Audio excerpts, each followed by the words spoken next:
Bonjour tout le monde. Alors, j'ai l'immense privilège de présider ce premier panel qui est un peu une mise en contexte pour les discussions à venir. Comment ça va se dérouler? On va discuter ensemble pendant 1 heure à peu près et on va garder une demi-heure à la fin pour une période de questions, à leur permettre des échanges avec l'auditoire. Alors, n'hésitez pas à intervenir au moment de la période des questions. Je vais essayer de vous limiter à 1 heure. Ça va être mon mandat, ça va être difficile, mais je vais essayer de le faire. Je suis vraiment privilégiée d'être en si bonne compagnie. Je vais vous présenter un peu nos panélistes. Je ne pense pas qu'il y ait besoin de présentation, mais il y a peut-être des petits éléments qui sont bons à rappeler. Vous m'excuserez, j'ai un petit peu raccourci vos CV parce qu'il y avait trop de choses, mais je pense que je vais dire l'essentiel. Alors, j'y vais par ordre alphabétique, tout simplement. Je vais commencer avec M. Jean-Marc Fournier, ici présent. M. Fournier détient une maîtrise en droit public de l'Université de Montréal. Il a été élu à l'Assemblée nationale pour la première fois en 1994.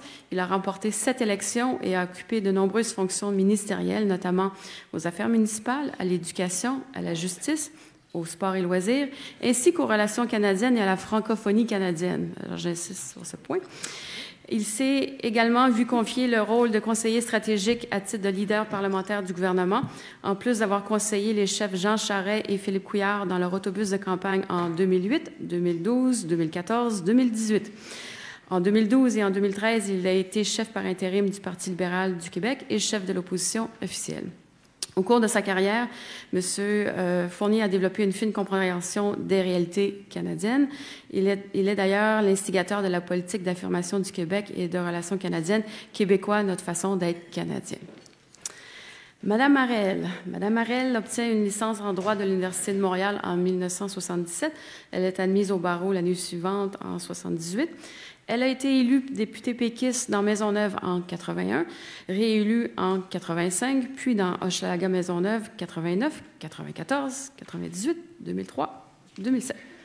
Alors, si j'ai bien compté, c'est 7 ans, vous aussi. 7 fois. OK, bon. Alors, plusieurs fonctions, je n'énumère pas tous vos postes, mais je vais mentionner ministre des Communautés culturelles et de l'immigration, ministre d'État à la concertation, ministre de l'Emploi, ministre de la Sécurité du revenu, ministre de l'Emploi et de la Solidarité, ministre d'État aux Affaires municipales et à la métropole et présidente de l'Assemblée nationale. Après, on a fait un saut en politique municipale. Alors, chef de Vision Montréal, chef de l'opposition au conseil municipal de la Ville de Montréal. Elle a reçu Grande Croix de l'Ordre de la Pléiade, récipiendaire de la médaille d'honneur de l'Assemblée nationale, fête officière de l'Ordre national du Québec. Finalement, M. Benoît Pelletier.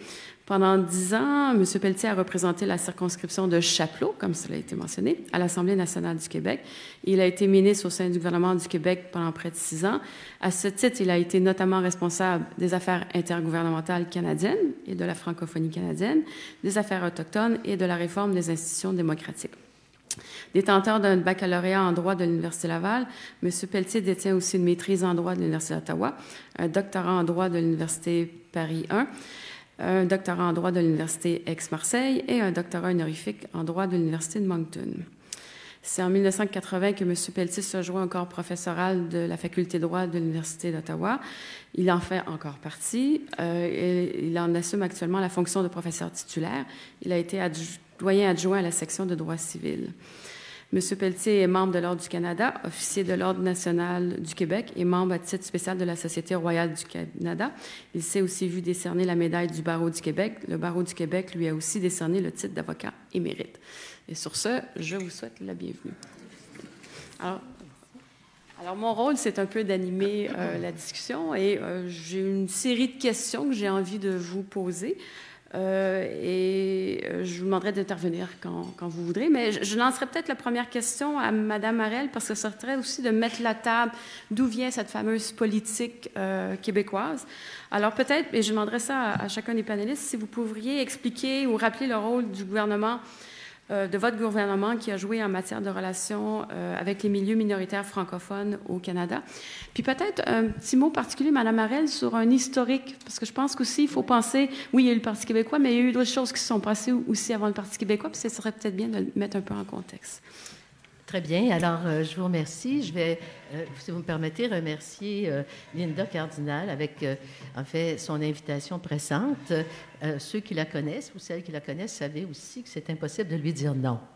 Alors, et vous avez compris que ça aurait dû être ma collègue Louise Baudouin. Et Louise, avec qui j'ai longuement conversé pour préparer ce panel, était vraiment dans l'impossibilité d'être parmi nous aujourd'hui. Mais moi, je suis très contente d'avoir accepté. D'abord, ça m'a replongée dans cette période intense de ma vie, n'est-ce pas? Et surtout, ça m'a permis de relire les écrits de mon professeur de droit, José Verling. Je ne sais pas si vous connaissez, vous avez connu, parce que José n'est plus de ce monde, mais José Verling a écrit des choses extraordinaires. Et c'est un constitutionnaliste, évidemment, sur toute cette question du nœud gordien, là, qui est celui que l'on vit en matière de francophonie canadienne au cours des dernières années. Alors, donc, pour répondre à votre question, chère madame, tout n'a pas commencé qu'en 95, c'est ce que je vous mentionnais, parce que dès que Jean Lesage arrive finalement en 61, Jean Lesage demande à Georges-Émile Lapalme, nouveau ministre de la Culture, de créer ce service du Canada français outre-frontières. C'est exactement la terminologie de 61.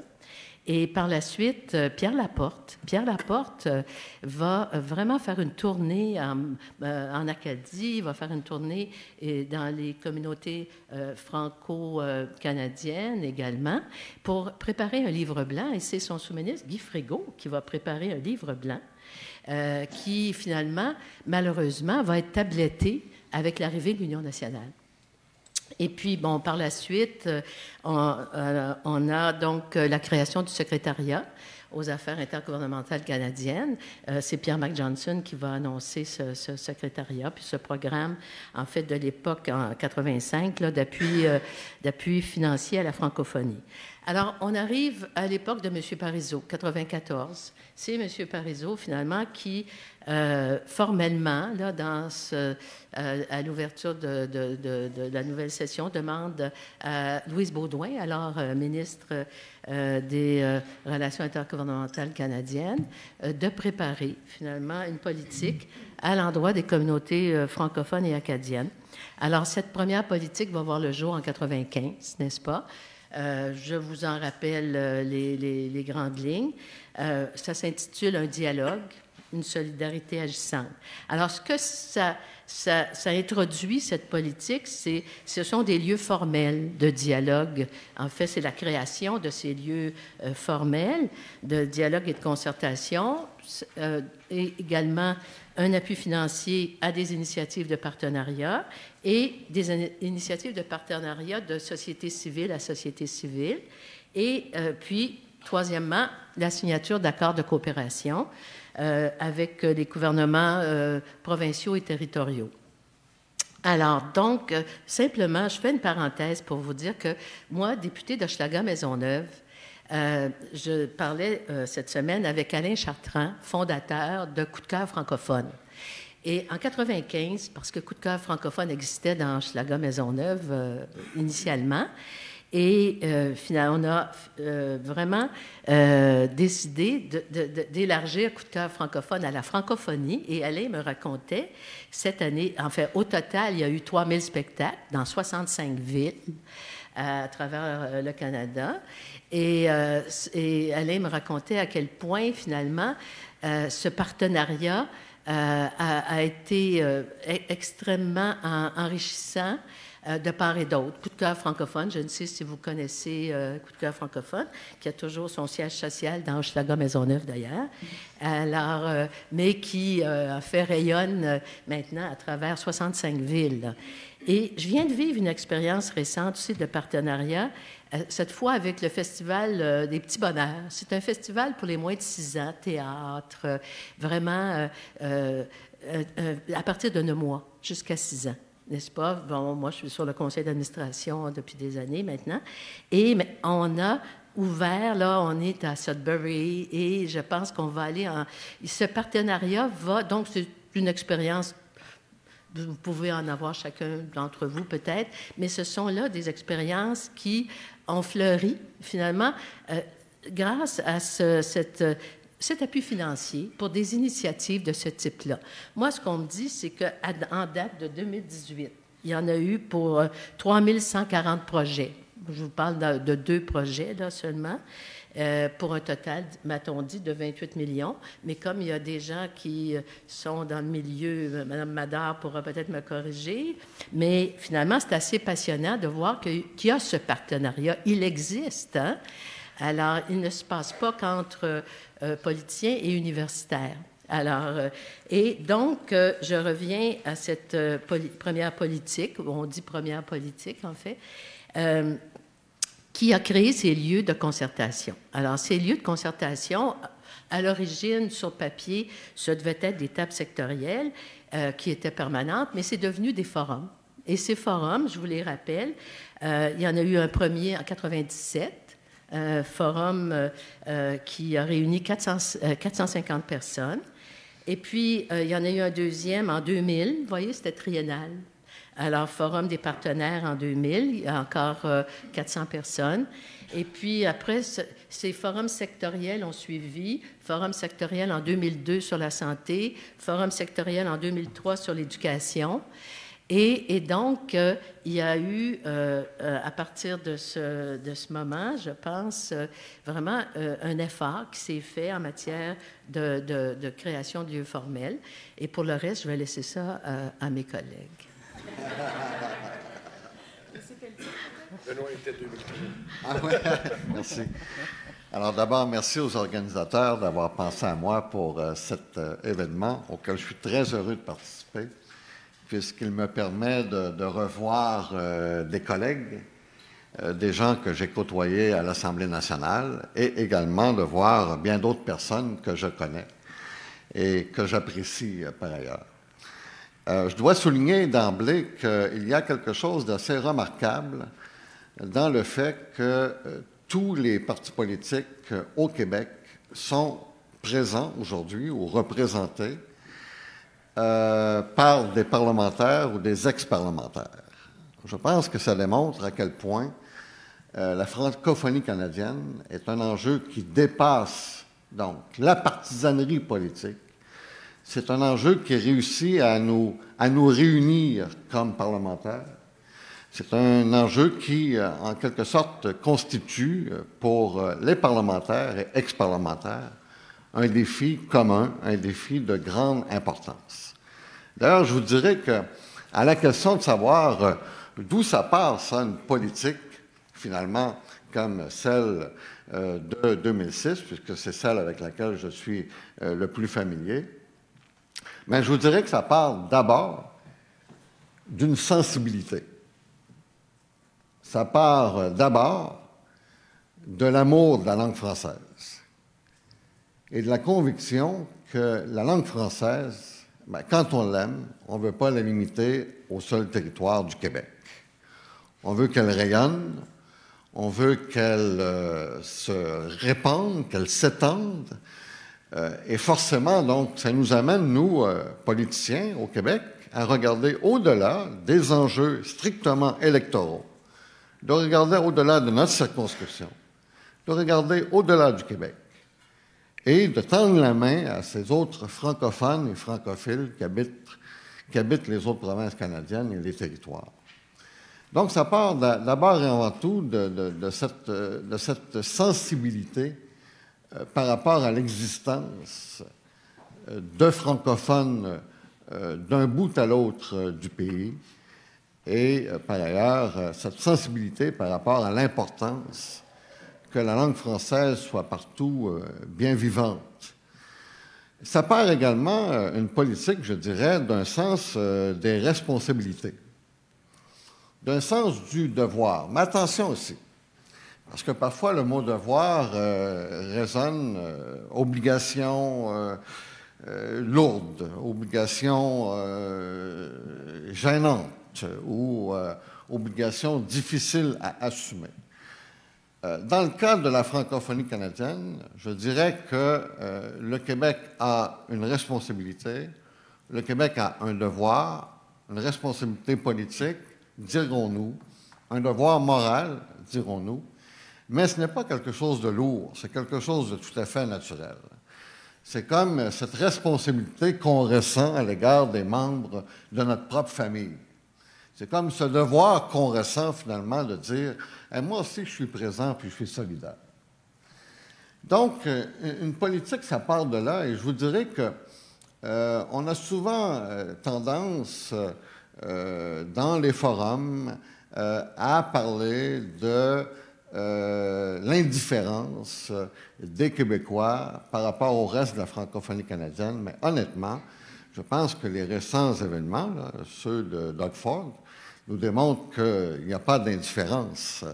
Il y a quelque chose, au contraire, dans l'inconscient collectif qui ne cherche qu'à être réveillé et qui s'appelle une grande solidarité francophone et francophile pan-canadienne.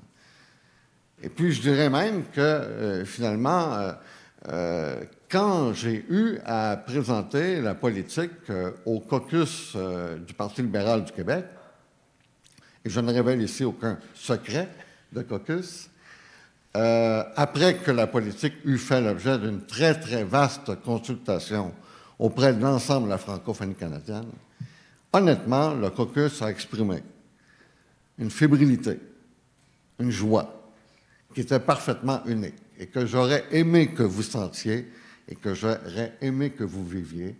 Et s'il y en avait qui doutaient de, justement, de la sensibilité, j'y reviens, des Québécois et des Québécoises à l'égard de l'existence de la francophonie canadienne, je pense que vous auriez été à ce moment-là confondus. Tellement nous avions atteint un enthousiasme débordant. La politique a été très, très bien accueillie par le caucus. Elle a été évidemment très bien accueillie par le Conseil des ministres et par la suite, elle est devenue une réalité. Et je vous dirais que, d'abord, dans cette politique, nous avons voulu que le Québec, d'abord, réintègre le concept de francophonie canadienne. C'est-à-dire qu'on ne distingue pas entre la francophonie canadienne d'une part et le Québec d'autre part. Ça n'enlève absolument rien au fait que le Québec est une nation, mais le Québec appartient également à un ensemble plus vaste qui s'appelle la francophonie canadienne. Et nous avons voulu donc bien marquer cette participation, cette adhésion du Québec au concept de francophonie canadienne, surtout parce que nous étions conscients qu'il y avait eu, lors des États généraux du Canada français, une rupture et que l'un des premiers pas, peut-être, que nous devions poser, c'était de penser les plaies, c'était de, finalement, reconstruire les ponts, de reconstruire le climat de confiance entre le Québec d'une part et le reste de la francophonie canadienne d'autre part. Et je dirais, en terminant, que, par ailleurs, vous savez, la politique date de 2006, mais en ce qui nous concerne, nous avons formé le gouvernement en 2003. En ce qui nous concerne, nous sommes passés à l'action immédiatement, dès 2003. Alors, en 2003, non seulement, donc, nous faisons tout pour rétablir les liens entre, et les renforcer, en fait. Renforcer les liens entre le Québec et les francophones de tout le Canada, mais nous tenons, en 2003, un forum thématique sur l'éducation. En 2003, nous annonçons par ailleurs que nous allons participer pleinement à la conférence ministérielle sur la francophonie canadienne, cette conférence fédérale, provinciale, territoriale. En 2004, nous tenons le Forum sur la francophonie. En 2005, nous créons le Comité interministériel sur la francophonie canadienne, qui est un comité à l'intérieur du gouvernement du Québec, qui a pour but de coordonner l'action du gouvernement du Québec et de ses différents ministères en faveur, donc, du dossier de la francophonie canadienne. Et puis, en 2006, nous arrivons avec la politique, et en 2008, nous créons le Centre de la francophonie des Amériques. Et ce ne sont là que quelques-uns des gestes que nous avons posés afin de faire en sorte que cette grande solidarité entre francophones de tout le Canada ne soient pas que chose du passé, ne se nourrissent pas que de moments historiques, mais qu'elles soient aussi tout à fait actuelles et tout à fait contemporaines. Oui, certain.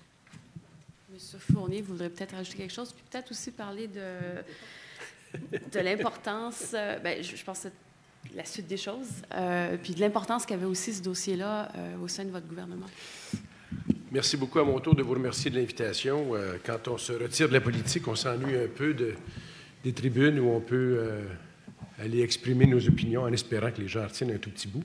Alors, je suis très heureux d'être là. Je suis très heureux d'être entouré de mes collègues qui ont bien exprimé, dans le fond, je dirais, le décor dans lequel moi-même je suis arrivé à la fonction en 2014. Et puis, je vais vous dire un petit bout autant de Jean Lesage et de 2020, dans le fond, de ce sommet qui s'en vient. Puis, je vais essayer de mettre ça là-dedans.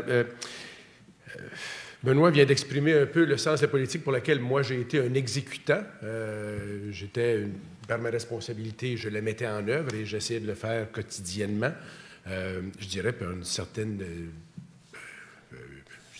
activisme que certains ont pu noter, bien sûr auprès de la Fédération, de l'ensemble des communautés réparties sur le territoire, parce qu'on a des programmes qui existent. On a d'ailleurs rehaussé le programme de coopération.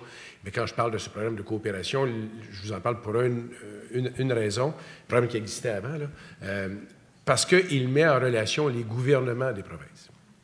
Et je vais laisser le fédéral de côté, on en parlera peut-être plus tard.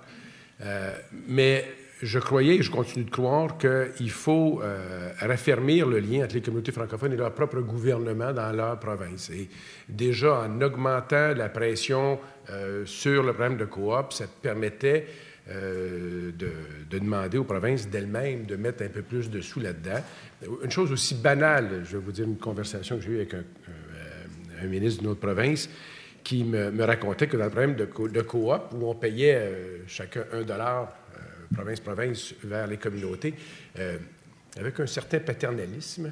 Le Québec était celui qui signait la lettre d'engagement, puis l'autre province qui mettait une pièce n'avait pas sa signature. Aussi banal que ça, parfois c'est dans ces petits détails-là que ça vaut la peine de faire un petit changement, qui est très complexe pour une machine bureaucratique, mettre 2 drapeaux sur une feuille de papier, puis mettre 2 noms, puis s'ils ne vont pas en même temps, ça va être bien compliqué, M. le ministre. Juste ça, il faut insister beaucoup, je vais vous le dire. Mais ça vaut la peine parce que le ministre du Nouveau-Brunswick ou d'ailleurs qui signe, tout à coup, il découvre que l'organisme en question qui reçoit la subvention, il existe, puis il est dans sa propre province. Puis qu'il y a peut-être un festival où il pourrait peut-être aller, puis il pourrait peut-être même le mettre sur son site Internet. Alors, c'est aussi banal que ça puisse paraître.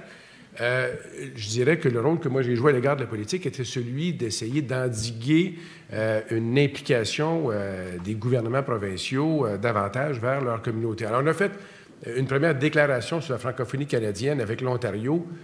Pourquoi? Parce qu'il y avait une rencontre des cabinets, des conseils des ministres conjoints, qui ne se fait plus malheureusement, mais qui avait son utilité, dont celle-là. Les 2 premiers ministres, Wynne et Couillard, décident de mettre parmi les 5 thèmes pour une journée la question du français.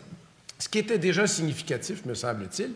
Et à cette occasion-là, on met une déclaration dans laquelle on parle de 2 choses sur lesquelles je voudrais vous entretenir un peu plus. Je vais parler vite parce que je sais qu'on n'a pas tant de temps. Radio-Canada et l'immigration francophone. Alors, Radio-Canada, parce que si vous vous souvenez, à l'époque, les budgets allaient vers le bas et tout le monde disait que ce n'était pas de la faute des coupures du gouvernement. Fédéral, je me demande encore comment il pouvait le dire, mais peu importe. Et pour la première fois, on a utilisé le programme de coopération entre l'Ontario et le Québec. Le Nouveau-Brunswick nous a donné un petit coup de main, au fin de faire une étude objective hors gouvernement pour pouvoir plaider la cause auprès du gouvernement fédéral. Alors, on a donc été capable d'amener des gouvernements qui ne le font pas nécessairement d'habitude à mettre des fonds en commun pour une présentation à un autre gouvernement qui était le gouvernement fédéral. On est bien content que finalement, il y a eu une correction là-dessus. On a fait cette déclaration-là. Ensuite, l'ayant fait avec l'Ontario, on s'est dit, bien, pourquoi pas amener tous les autres dans ce type de déclaration. Le temps a manqué. Il nous manque une province et 2 territoires. Peut-être qu'on peut continuer les démarches pour aller les chercher. Mais s'il en manque une province et 2 territoires, c'est parce que toutes les autres ont signé. Et un des éléments dans cette déclaration était sur l'immigration francophone. Et je continue de penser que parmi les mesures les plus structurantes, nous devrions regarder sur la capacité d'augmenter de façon importante la venue d'immigration francophone au sein des communautés francophones, mais dans toutes les provinces. Il y a eu deux forums, un symposium. Ça ne s'est pas fait de façon si facile parce que, vous savez, au Québec, on est responsable de l'immigration. Alors, la machine, puisqu'on parle ici, là, le thème, c'est le Québec, puis comment on vit avec les communautés francophones. Le Québec aime bien dire qu'il est très différent, puis que l'immigration, ça nous appartient. Ça fait qu'on ne participera pas aux conversations des autres. Alors, il faut faire des petites batailles à l'interne aussi pour pouvoir dire, bien, l'immigration francophone ailleurs, ça nous concerne aussi. Et on devrait donc militer pour que ces forums existent. Même chose avec l'intention manifestée par l'Ontario d'être membre de l'Organisation internationale de la francophonie.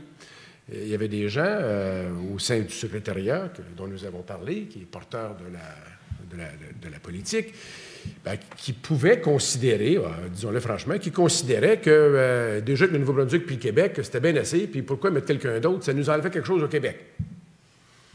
Alors moi, je disais, bien, je ne vois pas en quoi empêcher l'Ontario d'être plus favorable à la francophonie, on perd quelque chose.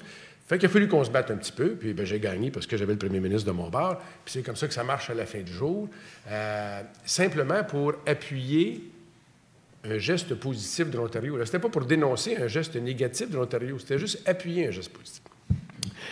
Pourquoi je vous raconte cette petite histoire qui est, dans le fond, comment on exécute une politique dont les graines sont à l'effet de dire que nous sommes Québécois, avec le français comme langue commune, et il y a tout à côté de nous des communautés francophones pour lesquelles on a un sentiment de solidarité, disons, pas si grand que ça.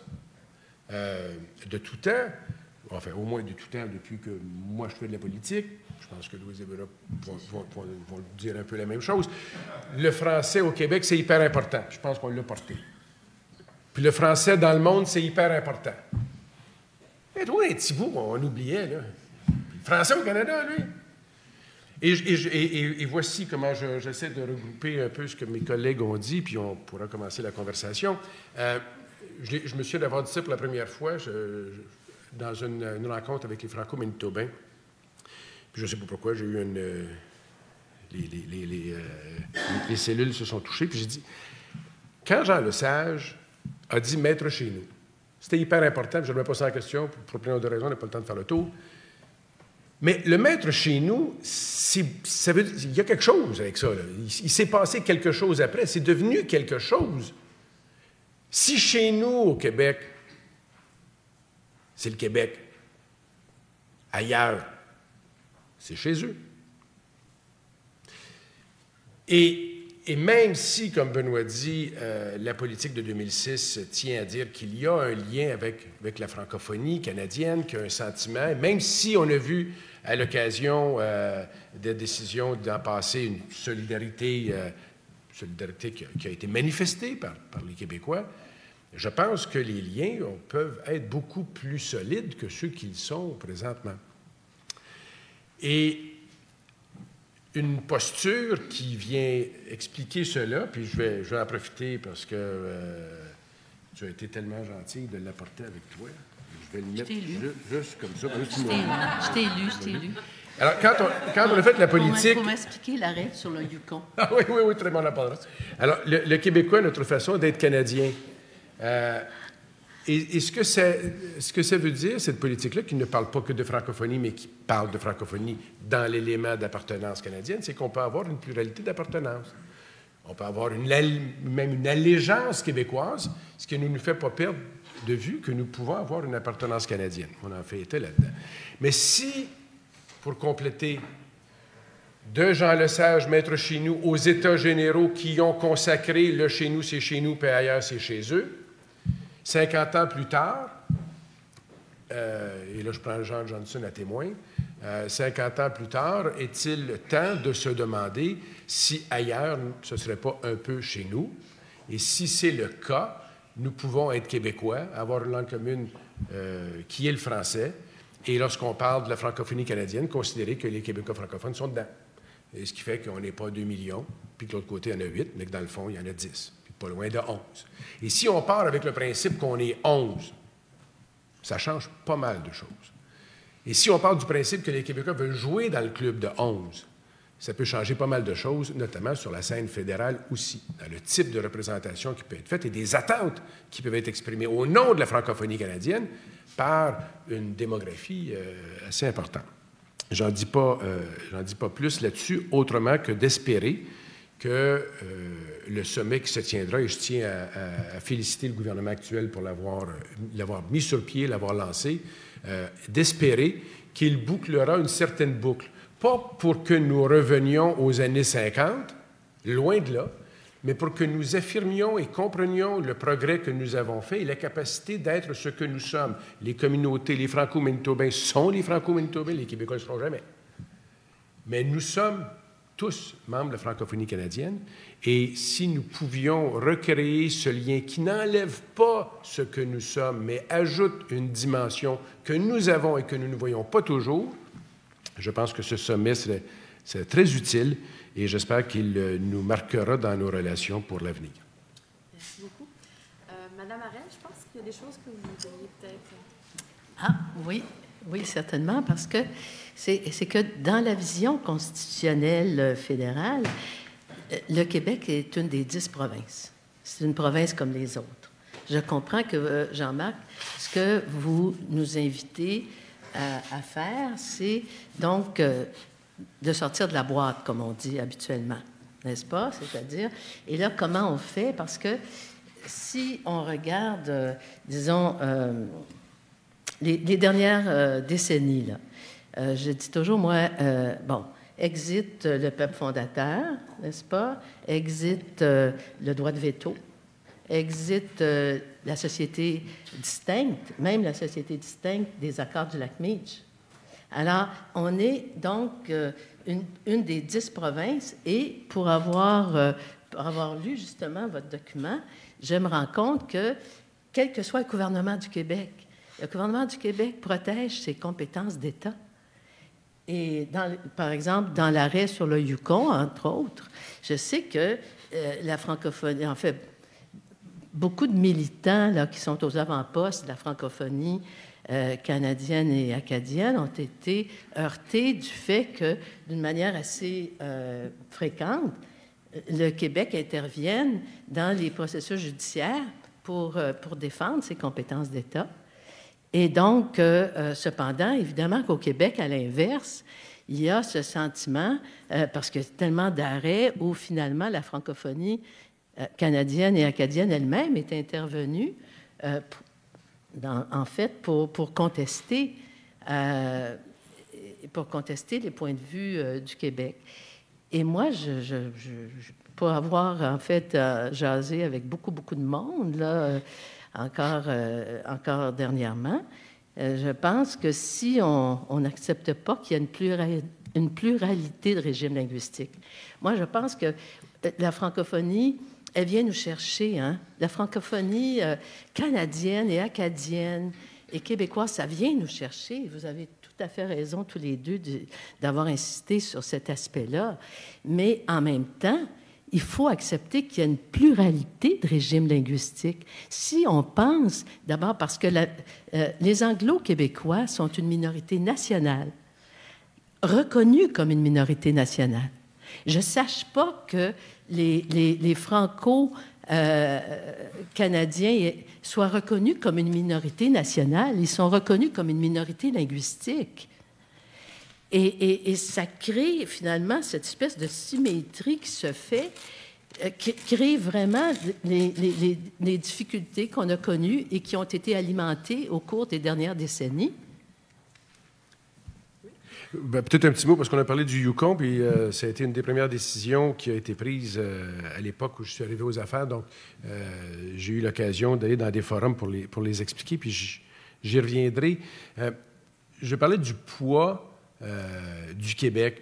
Et je pense qu'une des exigences que nous devrions avoir comme Québécois, et là, je pense à Linda Cardinal, quand je vais dire ça, lorsque le gouvernement fédéral, qui a un rôle excessivement important à jouer en termes de francophonie au Canada, fait une politique, disons, pour la communauté francophone, il va l'annoncer à Moncton en français, mais il arrive à Toronto, puis il n'en parle jamais à Toronto.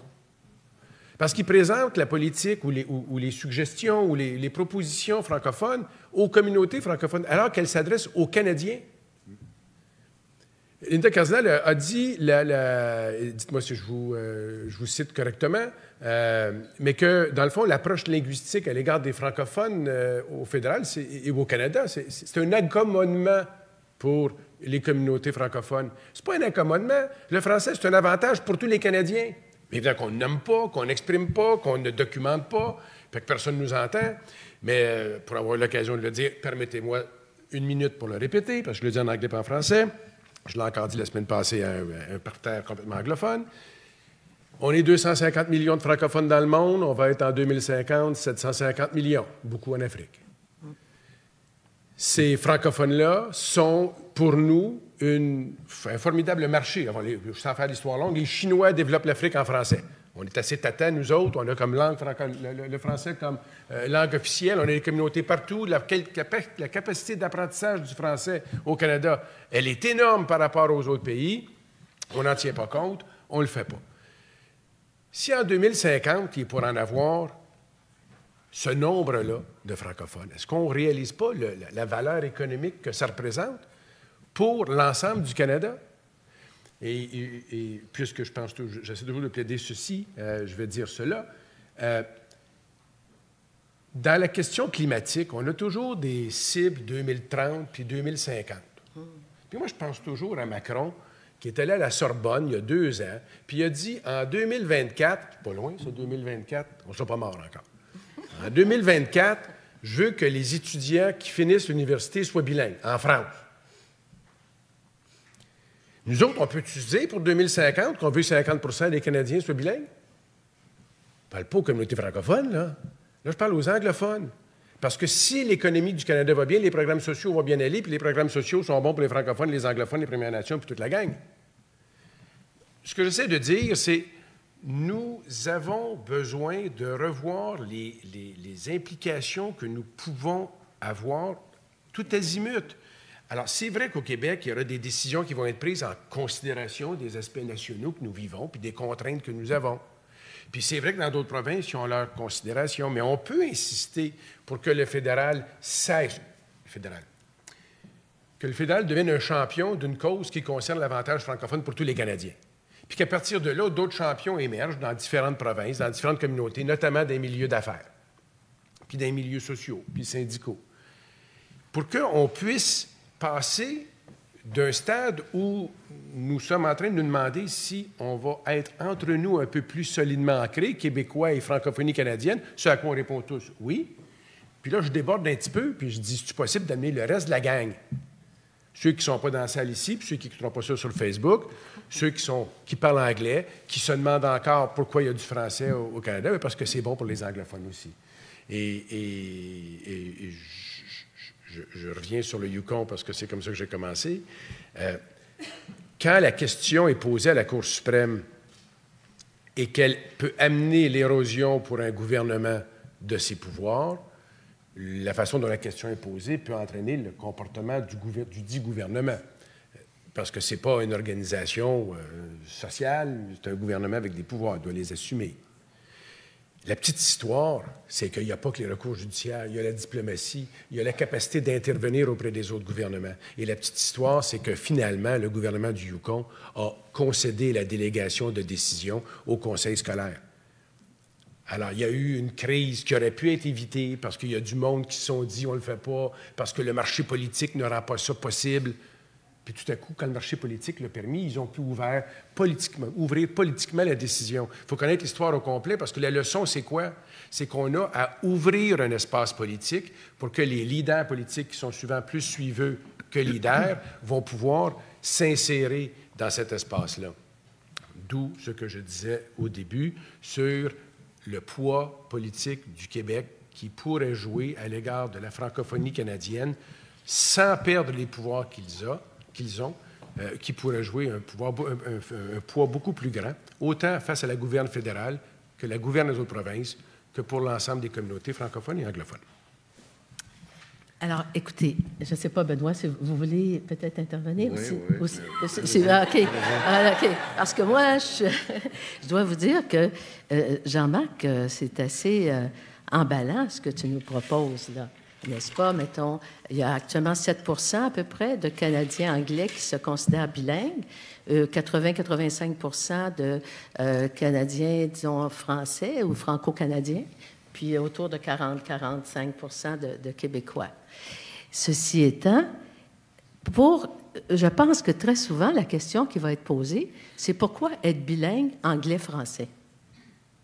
Ça a l'air simple, là, ce que je dis là, mais j'entends tellement souvent des gens qui disent, mais vraiment, on parle beaucoup plus italien ou on parle beaucoup plus ukrainien ou on parle beaucoup plus, mettez la langue que vous voulez, parce que le fait est que très souvent, comme langue à la maison, comme langue, si vous voulez, parler à la maison, ça n'est pas le français.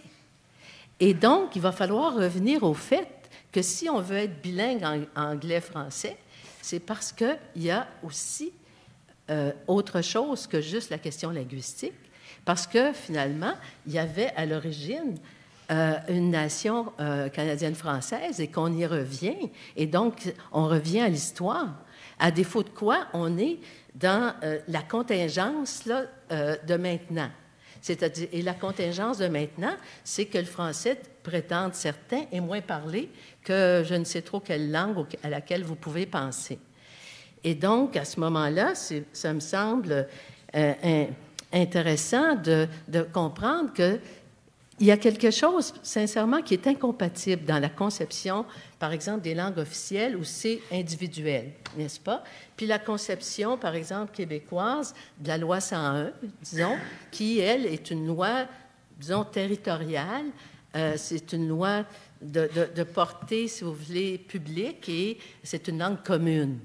Alors, comment on fait pour réconcilier le fait que, dans ton projet, qui est emballant, bien évidemment, on va expliquer pourquoi c'est le français et l'anglais et non pas l'anglais et autres langues, tant qu'à devenir bilingue. Je sais que Benoît veut parler, mais je vais répondre. Merci. Merci. Il y a eu un temps pendant ma carrière politique où j'ai beaucoup parlé de fédéralisme asymétrique. Oui.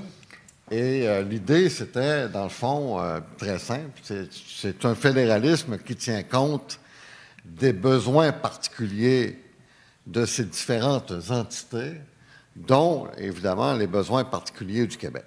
En d'autres mots, c'est un fédéralisme qui tient compte, entre autres, de la spécificité québécoise, entre autres. Mais l'accueil était plutôt froid quand j'en parlais dans les provinces autres que le Québec. Au Québec, il y avait un certain courant favorable à cette idée-là. Mais dans le reste du Canada, j'étais reçu assez sèchement quand je prononçais des discours, par exemple, où je parlais de fédéralisme asymétrique. Mais dans le fond, s'il y a un dossier qui, au plan juridique, illustre le fédéralisme asymétrique, c'est bien le dossier linguistique. Parce qu'il apparaît que les provinces canadiennes ne sont pas, en la matière, toutes sur le même niveau. Le Québec s'est fait imposer, accepter, des obligations constitutionnelles dès 1867. Ces obligations-là ont été étendues au Manitoba en 1870. Le Nouveau-Brunswick a accepté de s'imposer des contraintes constitutionnelles en 1982. Mais en soi, dans le cas des autres provinces, il n'y a que l'article 23 qui porte sur les droits à l'instruction dans la langue de la minorité, dans la langue officielle de la minorité, qui s'applique à toutes les provinces, qui constitue une contrainte sur le plan juridique. Et là, je parle ici du dossier constitutionnel. Et en réalité, si on va encore plus loin, on se rend compte que non seulement on parle d'une asymétrie sur le plan juridique, mais également une asymétrie dans les faits, parce qu'on sait très bien que la minorité anglophone du Québec n'est pas placée dans la même situation que les minorités francophones des autres provinces et des territoires. On le sait très, très bien. Il aurait fallu que notre Constitution l'admette. Il aurait fallu que la Cour suprême elle-même l'admette. mais j'attends encore ces admissions. En réalité, du côté d'abord du compromis de 1982, de la loi constitutionnelle de 1982, en réalité, cette loi-là, en reconnaissant, comme elle le fait, un bilinguisme pan-canadien, mais théorique, a placé le Québec et les francophones des autres provinces et territoires en opposition devant les tribunaux. Parce qu'il est très clair que pour le Québec, l'interprétation large, à titre d'exemple, de l'article 23 de la loi de 1982, de la Charte, il est très clair que l'interprétation large va à l'encontre des intérêts de l'Assemblée nationale du Québec. Et non seulement des intérêts, mais des pouvoirs. Et à l'inverse, on souhaiterait donc que cette disposition-là soit interprétée largement dans le cas des autres provinces canadiennes et des territoires.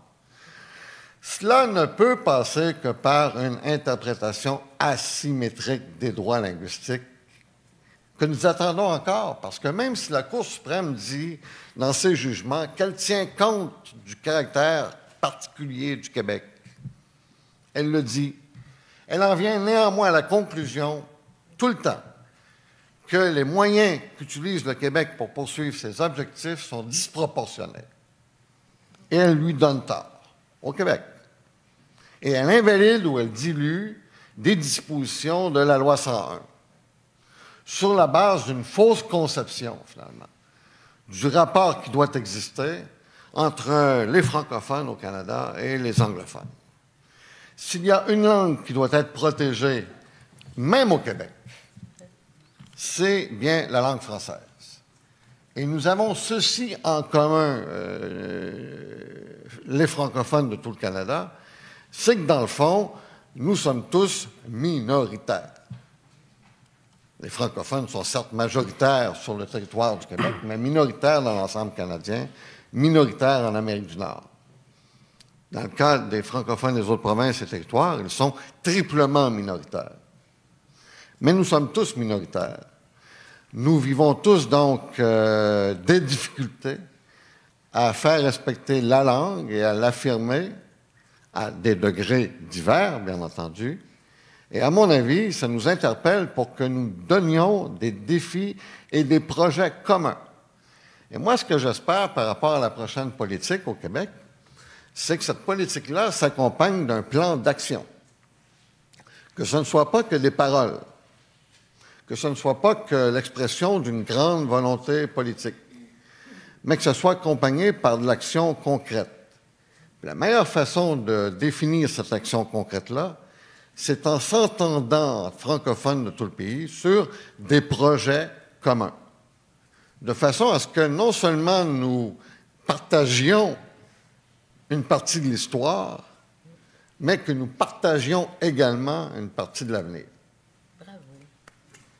Bravo. Je trouve ça formidable parce que j'avais sur mon papier « Histoire, présent, avenir ». Je pense que je vais m'inscrire dans ta foulée. Louise soulevait la question où c'est bien le fun, 50 % mais on n'est pas là, il y a d'autres langues. Alors, qu'est-ce qui nous distingue? Ben, oui, d'abord, l'histoire, ça veut dire quelque chose. C'est notre ADN sur lequel on ne s'intéresse pas souvent. Mais oui, l'histoire veut dire quelque chose. Si on regarde juste le territoire québécois, toute notre action politique, tous nos développements sont inspirés de l'histoire. Il y a même des gestes aujourd'hui qu'on aime ou on n'aime pas. La loi 21, moi, je l'aime moins, pour dire pas du tout. Mais elle est présentée, les arguments à son soutien sont des arguments qui prennent la source dans une espèce de fibre historique de ce qu'est le Québec traditionnel. Moi, je pense qu'on évolue au fil du temps, puis le passé ne revient pas, mais c'est d'autres choses. Mais l'histoire a son importance dans ce que nous sommes. On ne l'enseigne pas, les nouveaux arrivants ne le savent pas, puis ça, c'est un défaut. Ça fait partie des choses qu'on devrait demander de changer. Mais ceci étant, dans notre fibre historique, et oui, il y a quelque chose qui s'appelle la communauté francophone, comme il y a quelque chose qui s'appelle la communauté anglophone, comme quelque chose qui s'appelle les Premières Nations et les langues autochtones. Ça fait partie de notre histoire, ça doit bien avoir un poids en quelque part. Ça, c'est l'histoire, mais il y a le présent aussi. Puis le présent, c'est le quart de la population qui parle français. Je ne parle pas de 5 je ne parle pas de 10 là, je parle du quart de la population. Ça doit bien vouloir dire quelque chose, si tant est qu'on les regroupe. C'est sûr que si on ne les regroupe pas, ben on n'est pas ben 25 surtout si on dit au Québec, ça va être en français, puis au Québec, on ne s'intéressera pas à ce qui se passe ailleurs, bien, il en reste moins ailleurs pour avoir un poids. Le présent est moins pesant dans ce cas-là. Mais si on fait 2 plus 8, puis ça fait 10, puis peut-être on n'est pas loin de 11, avec des mathématiques un peu imaginatives, bien là, ça commence à dire quelque chose. Le présent veut dire quelque chose aussi. Puis l'avenir, bien, parce que c'est vrai qu'il y a beaucoup de monde en Chine, puis il y a beaucoup de monde en Inde, puis quand on regarde les proportions, on peut se dire qu'il y en a beaucoup, mais en termes de répartition, puis il y en a d'autres mieux que moi qui l'ont documenté, en termes de répartition sur l'ensemble des continents, le français demeure, après l'anglais, la langue la plus importante. Je ne dis pas en termes de population sur la planète. Les Chinois sont pas mal meilleurs que nous autres en termes démographiques. Mais lorsqu'on voit les opportunités d'avenir, lorsqu'on voit cette explosion démographique qui s'en vient, et lorsqu'on est à la recherche d'arguments raisonnés, parce qu'avant d'exciter les émotions du monde, il faut bien avoir quelques éléments rationnels, il y a des intérêts pour la communauté anglophone de regarder le français non pas comme un accommodement à l'égard de la minorité, mais comme un avantage pour soi. Et si on réussit à percer cet élément-là, après ça, on pourra commencer à aller chercher ce que les politiciens font bien par des discours, aller chercher l'émotion, aller chercher l'élément qui va les amener avec une certaine passion à dire c'est ce qu'on veut faire. Alors, si on regarde donc ce sommet qui s'en vient, puis Benoît dit il va falloir qu'il y ait quelque chose qui en ressort. De façon très générale, je dirais, mon espoir, c'est une compréhension que nous pouvons être, puisque c'est une politique québécoise, québécois, complètement québécois, mais qu'on a aussi le droit d'avoir une appartenance canadienne. Et qu'à ce moment-là, ça nous ouvre la capacité d'avoir une appartenance à la francophonie canadienne. Ça, c'est un premier élément. Mais c'est plutôt une posture, une façon de voir le monde. Mais qu'est-ce que ça veut dire dans le concret par la suite? Bien, Benoît dit, on va tous s'entendre sur les éléments les plus importants. Admettons que vous me suivez, là, on s'en va à 50 en 2050. On va commencer, bien des jeunes qui vont sortir de l'université, là, on va commencer par eux autres. Les plus vieux, on ne sera plus là. On va focuser beaucoup sur les jeunes. Admettons que c'est ça. Et on revient dans le temps. Puisque c'est l'objectif plus loin, que devons-nous faire cette année, l'an prochain, dans 10 ans et dans 20 ans pour y arriver? Bien, c'est sûr qu'il va falloir qu'on fasse bien mieux en matière d'immigration. Pas parce qu'on s'est donné hier un objectif, puis demain on l'a-tu atteint, parce qu'on a un horizon 2050, parce qu'on doit aller là. Alors oui, c'est pas juste 4 qu'on doit viser, que le fédéral a visé, qui touche jamais, que les provinces ont dit à 5, on n'y est pas arrivé non plus, mais il faut bien faire quelque chose pour ça, si tant est que ça nous interpelle d'avoir un objectif. Sinon, on n'en met pas, hein? Mais on va où? Après ça, on va se poser des questions sur les écoles francophones, sur les écoles et les classes d'immersion, sur la pénurie d'enseignants. Puis on va dire, qu'est-ce qu'on fait aujourd'hui si jamais c'est ça qu'on veut atteindre? Alors, il y a tous ces éléments-là qui, si on s'entend, vont ensuite nous interpeller sur quand il y a des rendez-vous électoraux, quand il y a des rendez-vous où on demande à la population quel est le projet politique porté par tel ou tel parti que vous appuyez. M. Frémont disait, c'est de valeur, pendant la campagne qui vient de passer, on n'a pas beaucoup parlé de francophonie. Bien, si on était 10 millions à demander à ce que la question de l'immigration francophone dans l'ensemble du Canada soit une question importante et qu'on interpellait les partis politiques, et que même le vote des citoyens québécois puisse porter sur une considération qui est celle notamment des classes d'immersion à Vancouver ou de l'immigration francophone au Yukon, bien, peut-être qu'on aurait une petite chance de se rendre là. Est-ce que ça concerne les Québécois? Ma réponse, c'est oui. Parce que nous sommes Québécois et c'est notre façon d'être Canadiens.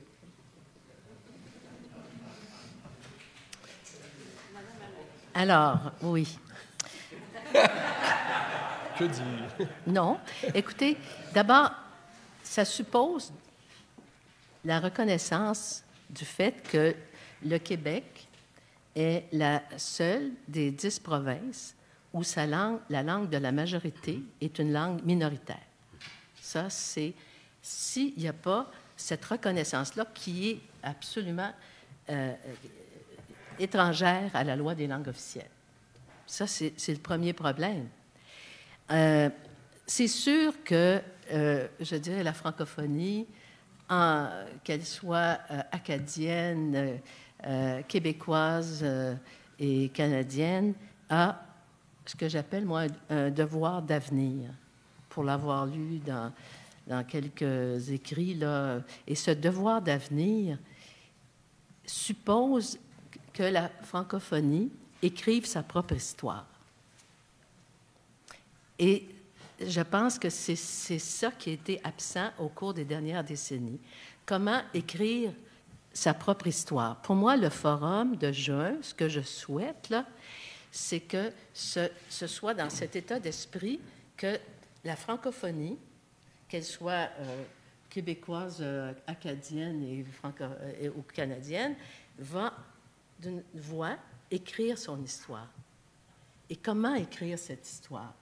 D'abord, je pense que ce qui est essentiel, c'est d'arrêter de penser qu'il y a une symétrie entre les Anglo-Québécois et les Franco-Canadiens ou Acadiens. C'est le point de départ. Le reste, on peut faire des vraiment beaux discours, puis ils sont vraiment beaux, tes discours. mais le fait est que si on continue sur cette espèce d'éléments factices, alors, voilà, c'est des routes parallèles. Moi, je pense que pour se rejoindre, bien, ça suppose vraiment qu'on accepte, on va l'écrire l'histoire, on va l'écrire ensemble, dorénavant. C'est comme ça que je vois le forum.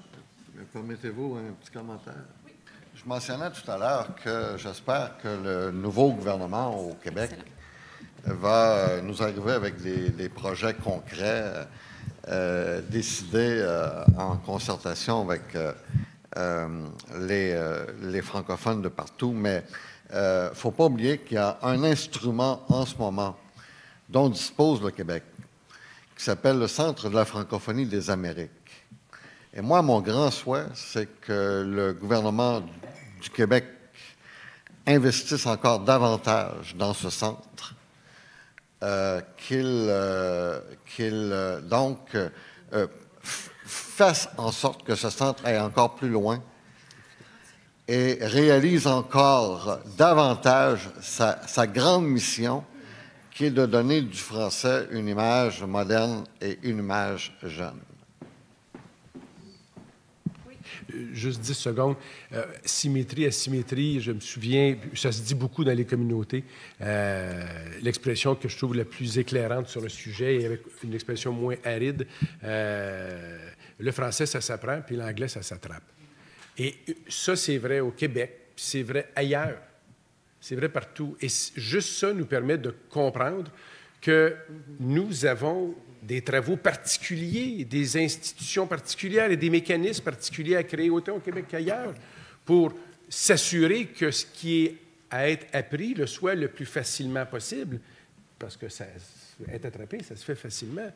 Mais ça, je pense que c'est une façon de voir ce qui sont les besoins qui sont différents et elles vont demander des réponses différentes. Ça ne nous met pas en opposition entre francophones et anglophones. Louise a raison là-dessus, il faut aussi qu'il y ait un certain nombre d'éléments de base sur lesquels on convient.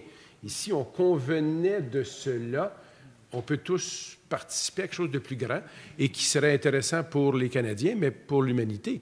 Parce que si on réussissait à se rapprocher dans les différends que nous avons ici, qui sont à la face du monde bien petits, lorsqu'on regarde les différends qu'il y a dans le monde, peut-être qu'on aurait quelques signaux à envoyer plus positifs pour l'humanité. Bien, merci beaucoup. Et maintenant, la parole est à vous. Alors, il y a un micro qui est mis à votre disposition.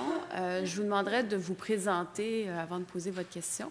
Et vous avez un magnifique panel ici présent qui, à mon avis, représente très bien les idées qu'on voit au Québec et qui serait ravi de répondre à vos questions. Le micro est en arrière.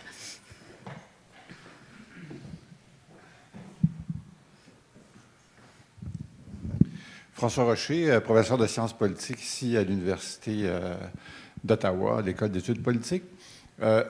J'ai beaucoup aimé vos interventions et ma question, ou mon commentaire, mais c'est surtout une question, est la suivante.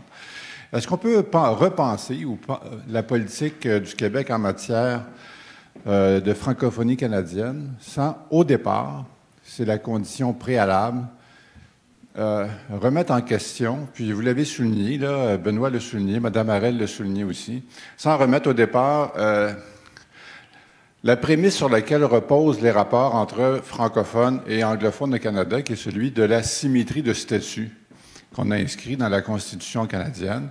Et Benoît a bien souligné les contradictions que cela amène sur le terrain politique, sur le terrain juridique en termes de conflit, je dirais, alimenté par le fédéral entre le Québec et les minorités francophones à l'extérieur, à l'extérieur du Québec. Donc, ma question, c'est est-ce qu'on peut vraiment avoir un programme fructueux, porteur, ce devoir d'avenir, une belle expression, sans que les élites et les acteurs qui sont issus des communautés en situation minoritaire, en lien avec les autorités politiques québécoises, ne fassent pas des pressions pour transformer de manière, je dirais, structurelle les rapports entre majorité et minorité sur la base d'un statut asymétrique. Sinon, tout n'est qu'illusion de mon point de vue.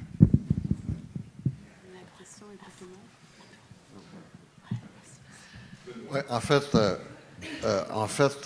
je pense que ça prend une politique qui traduise bien la réalité socio-démographique du Québec et du Canada au départ.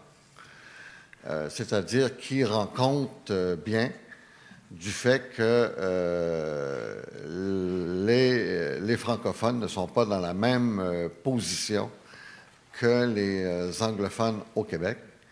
D'ailleurs, je me souviens que le Comité des droits de l'homme de l'ONU avait dit, il y a quelques années de cela, lorsqu'il y avait une contestation de la loi 178 de mémoire, que les anglophones au Québec, écoutez bien, ne formaient pas une minorité, mais qu'ils étaient l'extension de la majorité anglophone. Ne serait-ce que cela, ça mérite réflexion, bien entendu. Alors, j'aimerais que des thèmes comme ça soient abordés dans la politique, mais qu'en même temps, on sente bien le sain leadership que le Québec peut assumer en la matière. C'est-à-dire que la présence du Québec ne doit pas être une présence condescendante, ça ne doit pas être une présence qui, dans le fond, ennuie, mais ça doit être un véritable rôle de rassembleur qui, à mon avis, doit guider le gouvernement du Québec. Et si ce n'est pas dans la politique, du moins à côté de la politique, on doit interpeller le gouvernement du Canada. Parce que Jean-Marc l'a mentionné précédemment, beaucoup peut être fait, évidemment, par le Québec, avec ses pouvoirs constitutionnels actuels, soit dit en passant. Mais beaucoup doit aussi être fait par le gouvernement du Canada. Or, on constate deux choses.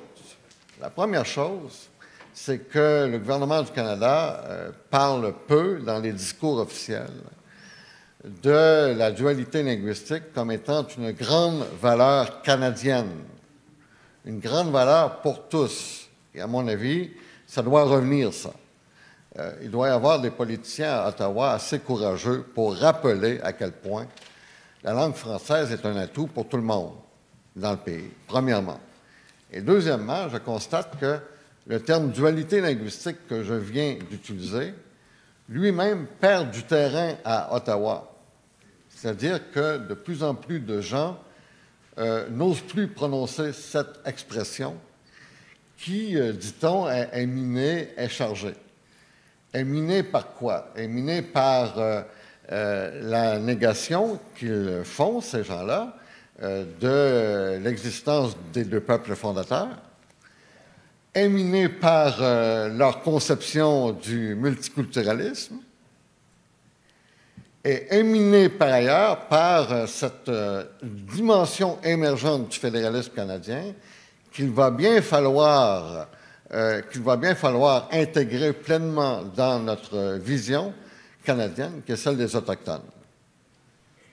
Alors, donc, ça veut dire qu'on a là tout un défi, ne serait-ce qu'en termes terminologiques, qu'en termes de vocabulaire, qu'en termes de discours, sans compter évidemment les projets concrets dont j'ai parlé. Mais il y a là tout un défi. J'espère que les présents gouvernements vont s'y attaquer. Si vous permettez, à moins que vous souhaitiez tout de suite intervenir, mais sur cette question-là, précisément, là, j'ai en tête, entre autres, une décision du Conseil de l'Europe en 1997 à l'effet que les Anglo-Québécois bénéficiaient d'un traitement exemplaire qui devait être porté à la connaissance et devait inspirer les pays membres du Conseil de l'Europe. Mais au-delà de ça, ce que j'ai trouvé passionnant, dites-vous, pour préparer ce panel, c'est de relire ce que Pierre Noreau, là, de l'Université de Montréal, et Alain Gagnon disaient à propos de l'ensemble de tous ces travaux que José Verling a fait. Et qui s'est toujours interrogé sur comment, justement, il appelait ça le nœud gordien, comment s'en sortir du nœud gordien, en celui que vous exprimiez, sur lequel Benoît vient de parler. Et en fait, ils étaient dans l'opinion que les mentalités sont telles qu'il est presque impensable de concevoir que ça puisse se faire à partir de la question constitutionnelle, et que ce pourrait être beaucoup plus, disons, vers un forum, le forum judiciaire, là, que ce nœud gordien pourrait être dénoué, là. En tout cas, c'est passionnant. Je ne sais pas, je vous en recommande la lecture, là, mais c'est vraiment, c'est les éditions Thémis, là, mais c'est vraiment une mise en situation de l'ensemble, n'est-ce pas, de cette, disons, de cette problématique, et le fait que si on n'arrive pas finalement à ce que, alors les chemins les chemins ont bifurqué, mais ils vont continuer à se judiciariser. C'est comme inévitable. Je vais peut-être rajouter rapidement, je sais que Mme Caron, vous voulez intervenir. Benoît dit, puis a bien nommé, bien dépeint la question, puis il termine en disant, j'espère que les gouvernements vont en tenir compte. Je crois que les gouvernements ont besoin de vous. Je crois que les gouvernements ont besoin de nous. Je crois que les gouvernements ont besoin de la société civile. Pas juste en cette matière-là, soit dit en passant, dans un monde de polarisation. L'espace, la marge de manœuvre des politiciens aujourd'hui, elle n'existe plus. Si vous ne voulez pas perdre de points, vous devez éviter de considérer l'opinion de l'autre. C'est un aveu de faiblesse de porter attention à ce que l'autre dit. Il y a toujours plus convaincu qui dit « ils ont tort ». Et moi, je suis un vrai, moi, je vais nous défendre. Il y a un repli sur soi qui est de plus en plus visible et qui gouverne. Puis, les idées nobles qu'on met aux politiciens, on en a tous été, on connaît tous ça. À un moment donné, il faut gagner des élections, il faut gagner des points. À un moment donné, ça marche de même, là. Alors, comment tu fais pour qu'ils gagnent des points? Ceux qui vont porter le message qu'on veut qu'il soit porté. Bien, il va falloir qu'on ouvre un espace pour qu'ils trouvent qu'il y a des points à faire. Ça veut dire que c'est probablement d'autres mondes qui vont en parler. Vous autres. Et, bon, 2020, il y a un sommet. Le gouvernement du Québec, c'est un gouvernement. Puis il y a les autres partis qui vont être là. Ils peuvent jouer, là, ils peuvent jouer. Je pense qu'on est tous au Québec très intéressés par le français. Peut-être qu'on a là quelque chose qui pourrait aider. Mais il y a toute la communauté, les communautés francophones qui viennent s'y joindre. Est-ce qu'on est capable d'intéresser au-delà de ça ou dans ce qui va arriver, qu'on intéresse d'autres mondes pour développer justement un discours, des arguments, un discours qui rend une capacité à des leaders politiques qui attendent qu'on lead, des leaders politiques qui vont pouvoir passer de ce qu'on fait pour le français est un accommodement à la minorité à ce qu'on fait pour le français est une valeur pour tous les Canadiens. Alors, c'est un peu ça le défi qu'on a. Si on attend des politiciens qu'ils fassent quelque chose, les chemins, Louise le dit, ils vont faire ça. Mais si on veut qu'ils fassent ça, ils ont besoin de vous. puis ils ont besoin de vos voisins, puis ils ont besoin des gens que vous connaissez dans vos réseaux, peu importe la langue qu'ils parlent. Puis faites-vous-en pas, si c'est des Mohawks, des Algonquins, c'est bon aussi. Tout le monde. Parce que si on en croit vraiment aux langues autochtones, comme les gens disent qu'il faut qu'on y croit, puis c'est parfait, puis c'est vrai qu'il y a un déficit auquel on doit s'occuper, bien, il faut aussi ajouter les autres récriminations, dont celle du français. Excusez-moi. Non, c'est bon. Vous avez droit au micro. J'aurais deux questions pour vous. Une première, plus spécifiquement à Benoît. Moi, j'aimerais, Benoît, que tu nous parles un peu de ton rôle dans la conférence ministérielle de la francophonie canadienne, parce que vous n'en avez pas parlé, mais je pense que le gouvernement du Québec joue un rôle important, peut jouer un rôle important dans cette conférence. Et je pense que c'est toi qui avais fait changer le nom, parce qu'avant, ça s'appelait la Conférence des affaires francophones. Donc, j'aimerais bien entendre parler un petit peu plus de l'action du Québec dans ce forum. Et pour revenir au fédéralisme asymétrique, bon, moi, j'abonde beaucoup aussi dans le sens de mon collègue François Rocher. Avec mon collègue Rémi Légère et Michel Doucet, on a écrit une lettre dans Le Devoir cet été contre cette entente symétrique anglo-franco.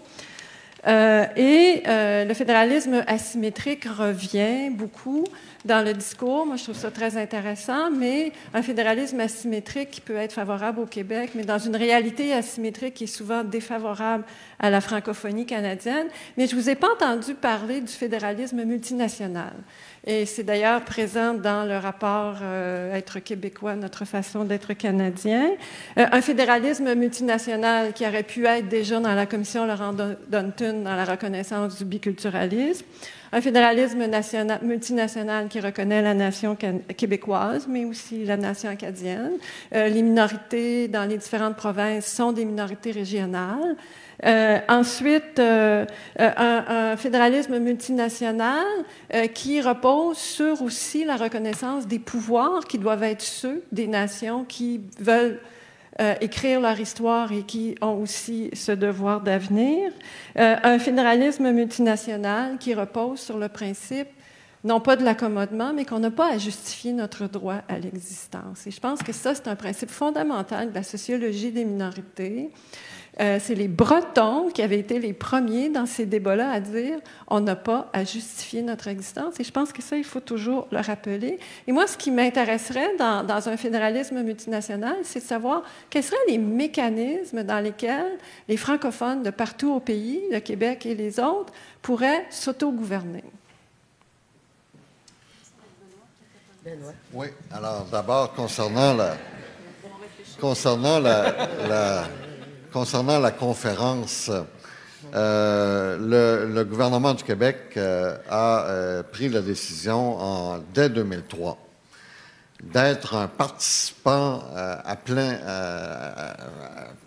temps, et non seulement à plein temps, plein et entier, d'être un participant total à cette conférence. Vous allez me dire, n'était-ce pas une évidence? Il faut croire que non, parce que le Québec, avant cela, n'était qu'un observateur dans cette conférence-là. Et donc, nous avons voulu que le Québec reprenne le rôle qui lui revenait. Et ce que j'ai constaté, c'est que lorsque le Québec assume son rôle et veut assumer du leadership, que ça a un effet d'émulation. C'est-à-dire que ça encourage vraiment les autres provinces à vouloir aussi faire leur part et elles aussi à faire preuve d'un certain leadership en la matière. Donc, au lieu d'avoir un effet, cette présence donc plus forte du Québec au sein de la conférence, au lieu d'avoir un effet, si je puis dire, qui soit négatif, ça a eu l'effet contraire, ça a eu un effet d'émulation. Mais je dois néanmoins mentionner qu'il y a une instance au sein de la conférence qui avait l'air de trouver la présence du Québec moins drôle, c'était le gouvernement du Canada. parce qu'ils sont habitués à avoir le monopole de la relation avec les communautés francophones et acadiennes du Canada. L'adoption de la loi sur les langues officielles, en 1969, a coïncidé avec la fin des États généraux du Canada français. Au même moment où, dans le fond, on marquait au Québec une certaine rupture entre les Québécois et les autres francophones du Canada, le fédéral, lui, arrivait et disait, dans le fond, moi, je m'approprie le dossier, je serai présent le dossier et je serai votre référence dans l'avenir. Et donc, l'un de mes plus grands défis, assez étonnamment, au sein de la conférence, c'était de rendre le leadership du Québec plus acceptable aux yeux du gouvernement du Canada, non pas évidemment en le réduisant, mais en l'expliquant, puis finalement par aussi de la diplomatie, et puis par ce qu'on appelle des relations intergouvernementales. En ce qui concerne maintenant le caractère multinational du Canada, moi je dois vous dire que j'en suis parfaitement convaincu. Je vais vous donner rien qu'un petit exemple. Moi, j'ai toujours cru dans l'existence de la nation québécoise. Mais dans mon propre cabinet, quand j'étais ministre, il y avait des gens qui ne le croyaient pas. Pour eux, il n'y avait, à les entendre, que la nation canadienne. Et pourtant, donc, j'étais aussi ministre des Affaires autochtones. Alors, je recevais le chef de la nation Cri. Je recevais le chef de la nation Huron-Wendat. Mais les Québécois ne formaient pas une nation. En réalité, ce pays est composé de plusieurs nations. Les peuples autochtones, bien entendu, la nation québécoise, l'identité canadienne-française qui est encore une identité sur laquelle je pense qu'il va falloir revenir. Et d'ailleurs, le colloque tenu il y a 1 an a beaucoup mis l'accent sur ce concept de Canada français. Le Canada est effectivement une société multinationale et malheureusement, pour trop de gens, il n'y a qu'une façon d'être Canadien. Et c'est ce qui explique justement le titre de la politique du Québec québécois, notre façon d'être Canadien, c'est de dire, écoutez, il n'y a pas qu'une façon d'être Canadien, il n'y a pas qu'un type de valeur au Canada. Le Québec peut très bien avoir des valeurs sociales différentes et le Québec peut très bien avoir par ailleurs des choix collectifs qui sont différents de ceux des autres Canadiens sans remettre en question l'unité de ce pays. Vous me permettrez peut-être un Oui, petit mot, moi aussi, un petit mot après. sur, notamment sur la question de la symétrie et de l'asymétrie. Alors oui, le Québec est une nation qui n'est pas que la nation des Québécois francophones. Pour moi, la nation québécoise, c'est les Québécois. C'est une nation inclusive qui doit chercher à renforcer le sentiment d'appartenance au Québec des anglophones. Plusieurs en ont, mais il a besoin d'être renforcé, comme je dirais, renforcer le sentiment d'appartenance au Canada des Québécois. Là-dessus, il y a une certaine symétrie. Il faut renforcer les sentiments d'appartenance des uns et des autres. Mais revenons à la question, donc, de symétrie ou asymétrie. Et je nous mets en garde devant des visions très rigides. Apprenons à vivre un peu avec la souplesse. Il ne fait pas de doute pour moi que les anglophones du Québec ont des services, des institutions, des moyens à des années-lumière des communautés francophones à l'extérieur du Québec. Il ne faut pas non plus perdre de vue, et je pense que celui qui va poser la question va sans doute vous le dire, il ne faut pas perdre de vue qu'en Gaspésie puis à Côte-Nord, il y a des aînés de 80 ans qui sont de la communauté anglophone, qui n'ont pas de service en anglais, puis qu'on leur demande, on leur explique leur état de santé, mais qui n'arrivent pas à le comprendre. Et Évidemment, si on regarde la communauté anglophone comme étant celle de Montréal, on est à des années-lumière de la Côte-Nord. Mais il me semble que si je suis totalement convaincu que la communauté francophone du Yukon a le droit d'avoir des services en français, je devrais être capable d'avoir le même sentiment à l'égard de ceux de la communauté anglophone pour des services essentiels comme ceux de la santé qui sont sur la Côte-Nord, il me semble.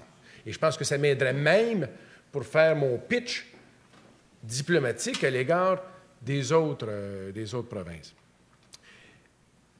Alors, il arrive des fois où on est totalement différent, mais il arrive des fois où on peut se ressembler. Et moi, je trouve, bien qu'il y a dans cette entente entre les Franco-Ontariens, les Acadiens et le QCGN au Québec, qu'il y a des libellés que j'aurais peut-être écrits un peu différemment, comme nous ne prendrons pas parole à moins de s'entendre tout le monde. Je pense qu'honnêtement, ce n'est pas nécessaire de se menotter.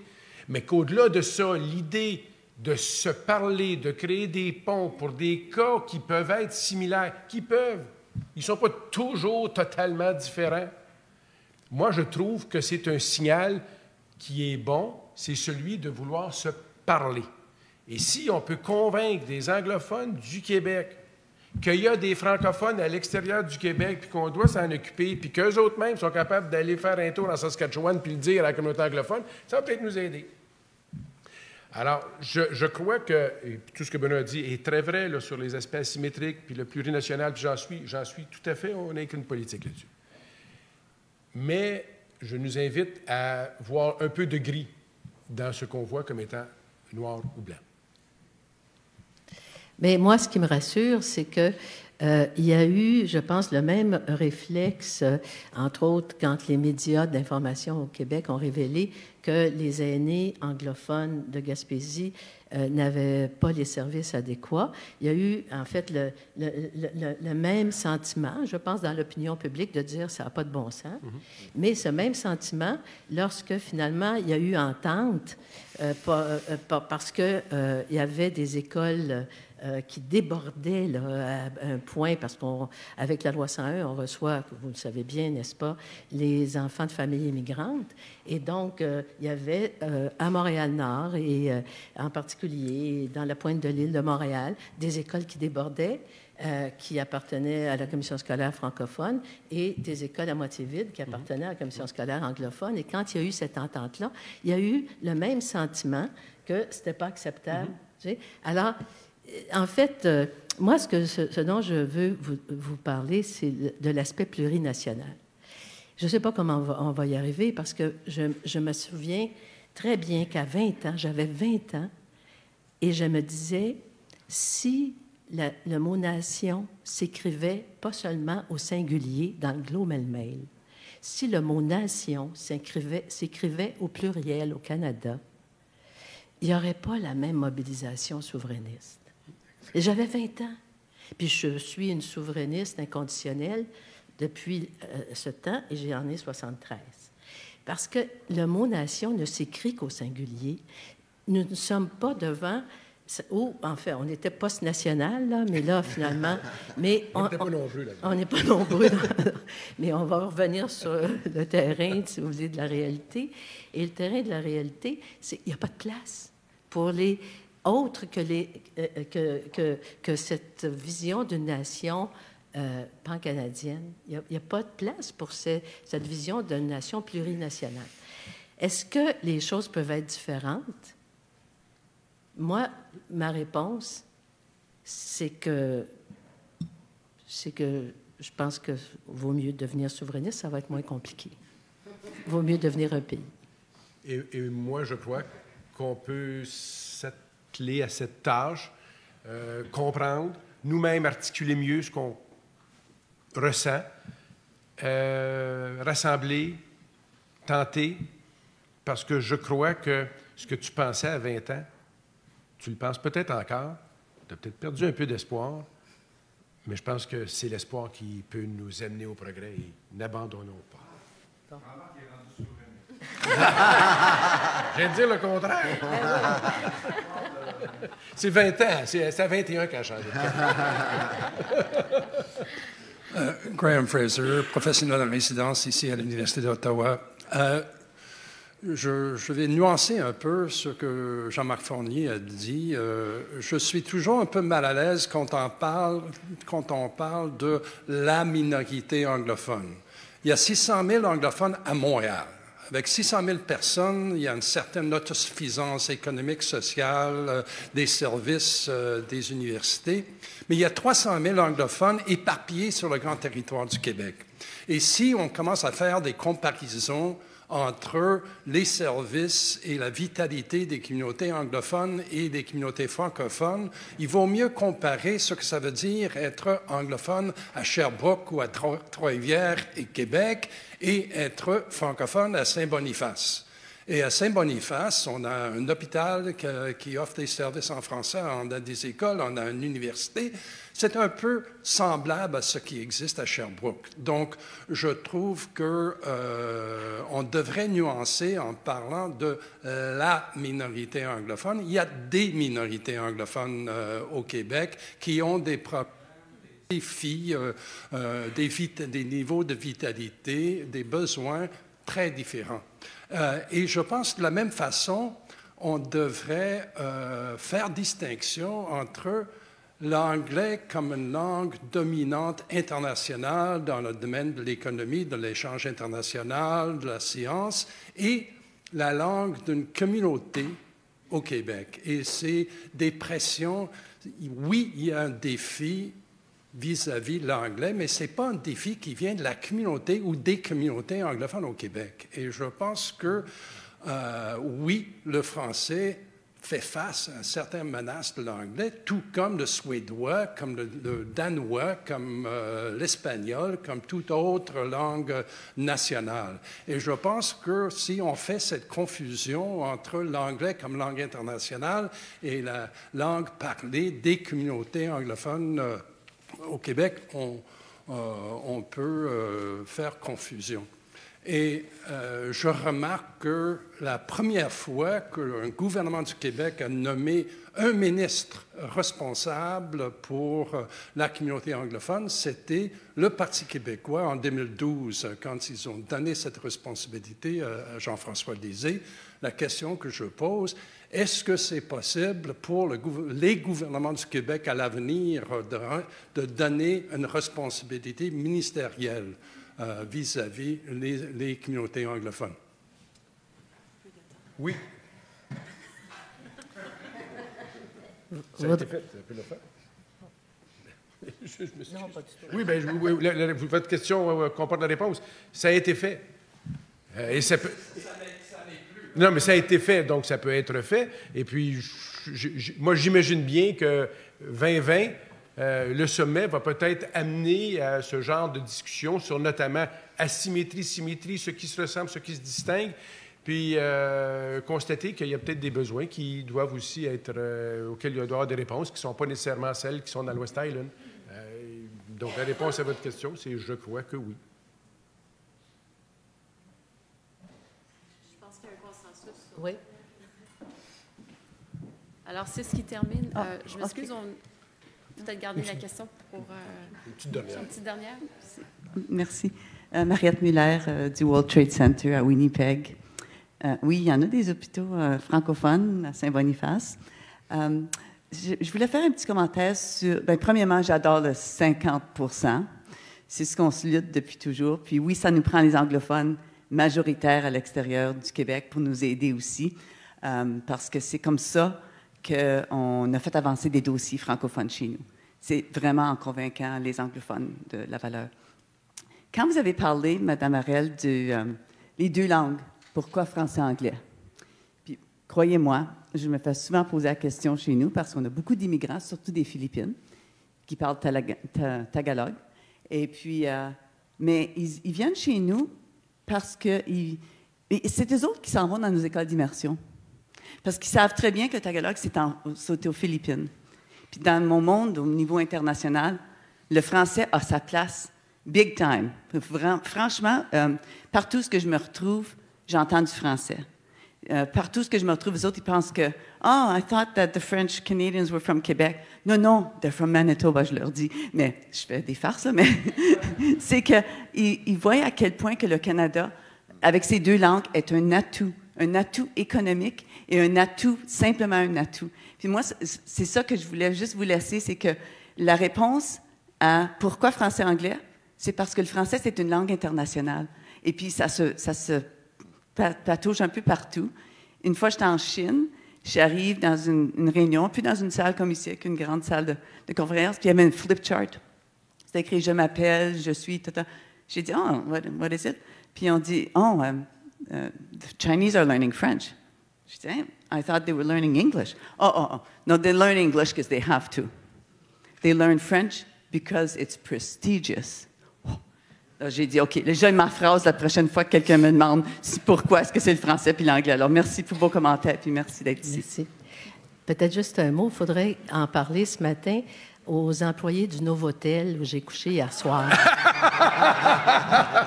Oui, ça commence tantôt, là.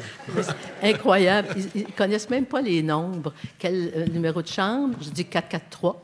Ah, je ne comprends pas 443. Et le stationnement, c'est combien? 28. Alors, je dis 28. Je ne sais pas, 28. Non, vraiment, je pense que les nombres, s'ils commençaient juste par les nombres, ça serait déjà pas mal.